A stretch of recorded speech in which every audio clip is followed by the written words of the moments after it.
So this was weird. Wall Street did something it never does. It broke records right after sounding an alarm. AI fears, inflation, the government shutdown chaos, the list never ends, and today, well, none of that mattered today. At least that's what markets want you to believe. So yesterday's panic over AI profits, well, that vanished overnight, and the same traders who were rushing to the doors, rushing to the exits to hit that sell button, they're the same ones pushing the S&P and the Nasdaq to fresh all-time highs.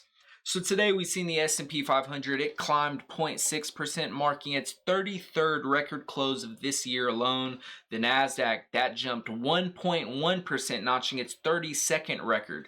The Dow, that was basically flat on the day, down about 1 point, so barely any moves there. And then gold, well, gold's winning streak stretched another day higher. So what really changed between yesterday and today? There wasn't a whole bunch of news that came out. Well, we'll get into all the news that came out, but why did the sentiment change so fast? Well, Goldman kind of stepped in and they're like, whoa, everybody. Let's calm down. So chief global equity strategist Peter Oppenheimer says, yeah, valuations are a little bit stretched, but they're not at bubble territory. So they're pretty much saying no to bubbles. Microsoft trades at this 32 times forward earnings, Apple's at 31, Tesla at 186, Meta at 24, Alphabet at 23. Meanwhile, Amazon and Nvidia, they actually sit below their 5-year averages. Now, if we compare that back to 1999, when we had companies like Cisco, for example, trading at 97 times earnings, Oracle at 92, those were peak valuations, more so peak bubble valuations. And what Oppenheimer's arguing is that today's surge is powered by real profits and balance sheet strength, and not just hype.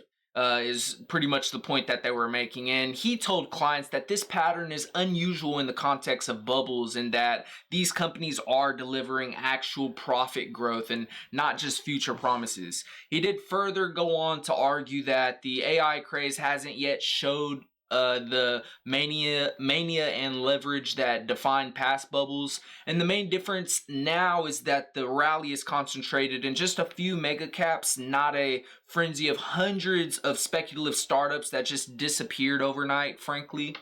So he still warned, though, there's this correction that could come if tech earnings disappoint, which earnings are right around the way, but the current boom is greatly dependent on earnings momentum continuing higher.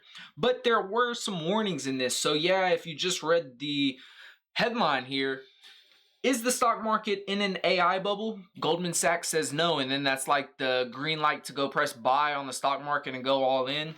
Not necessarily. So here's the point of caution right here. We're about to get into that. So Goldman did acknowledge one similarity to past bubbles, which is vendor financing and the circular capital flows inside of the AI ecosystem.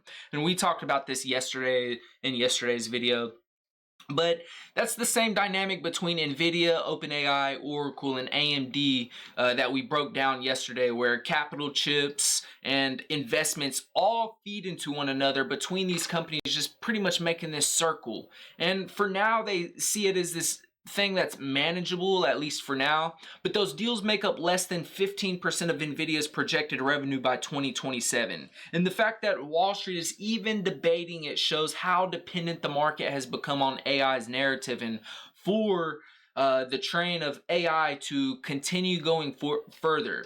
And once you add in today's optimism, Nvidia CEO Jensen Huang said on CNBC that AI demand has gone up substantially this year, calling it the beginning of a new industrial revolution. So right here, we could see what he was asked. And he was asked by Santoli, what do investors most want to know from you, I guess? And I highlighted the parts. You could see it on screen, I believe. Yes, sir. You could see them on screen. And the parts that I highlighted were just kind of the parts where he's talking about demand. And we really seen stocks pop as this came out. I was looking at the stock charts. And then out of nowhere, you just see boom on the Qs. So the last 6 months, demand of computing has gone up substantially. But the interesting thing is because they're so good, and he's referring to AI models and how good they've gotten. They're so smart and they use exponential amounts of computing. We're seeing exponential demand. So demand's doing really good. In fact, demand is so good that it's really, really high for Blackwell.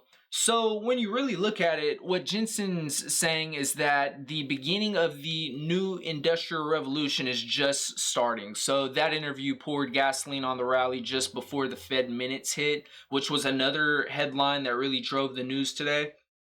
And what that really came in, that was the September minutes, and this one is what a lot of people were watching out for. Officials agreed that the job market is cooling faster than expected, and that justified last month's quarter point rate cut we got from the Fed. But now most participants think further easing is appropriate before the year end, at least for now, but the room is pretty divided as far as where they align up. So a few members preferred to hold rates steady, and only Stephen Myron wanted a bigger half-point cut, which we already knew that. We already knew he was the one guy that did that, appointed by Trump, by the way.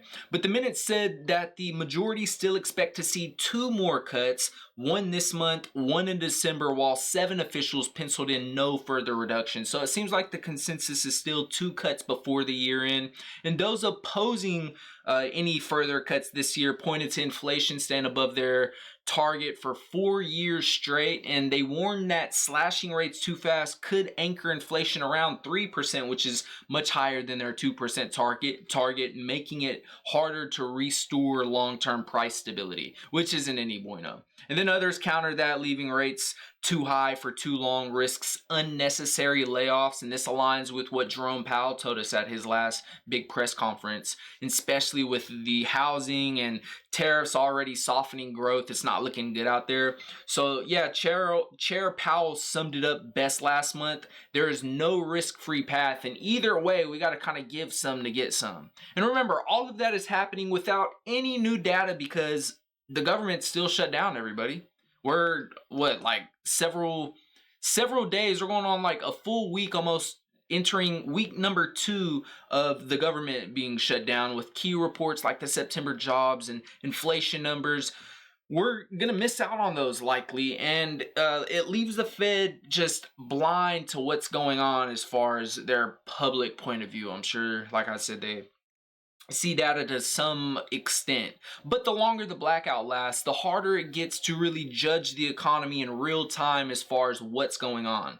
So something that we are going to see, even if the government doesn't necessarily open back up, is earnings season, and that's the big test, earnings season, which is coming up pretty quickly. So starting the week October 13th, we'll hear from some of the big banks like JP Morgan, Goldman Sachs, Bank of America, BlackRock, American Express, alongside some of these other heavyweight mega cap companies like Johnson & Johnson, TSMC, Taiwan Semiconductors, and United Airlines. And what Wall Street's really expecting is this 8% year-over-year profit growth, the first quarter since 2021, where analysts have raised expectations instead of cutting them. And that optimism has been what's fueled almost entirely, it has influenced and fueled AI spending almost entirely.